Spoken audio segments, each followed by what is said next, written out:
So there are a lot of myths associated with health, with world health. Well, as a science educator who fights myths, I've spent some time looking at the data.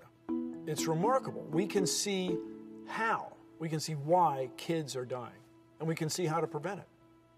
Well, people perceive that the U.S. spends a lot on foreign aid, that if the U.S. budget were $1, a quarter of it is spent on foreign aid. But that's not true. It's less than a penny. It's 0.8% of the federal budget. You can't even cut a coin small enough to represent how much money is spent on foreign aid. It's not that much. Now, this idea that wars or natural disasters, tsunamis, earthquakes kill most of the people, that's wrong. It pales, it's dwarfed by the number of people killed by preventable diseases.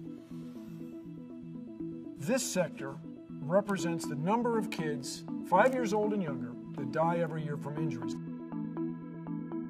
This represents the number of kids 5 years old and younger that die every year from non-communicable diseases, cancer, things you inherit.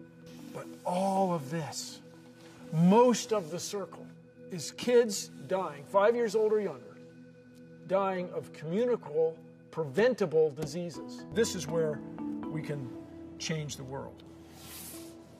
People think that we've been sending money to Africa for decades and nothing's improved. Things are as bad as they ever were. Well, that's a myth. When you can show statistically that child mortality's gone down over the last couple decades by a factor of 2, been cut in half. Those are the data. We have a real opportunity to leave the world better than we found it, to dispel these myths and move on to improve the quality of life of people everywhere. So let's prevent the diseases. Let's address a preventable disaster.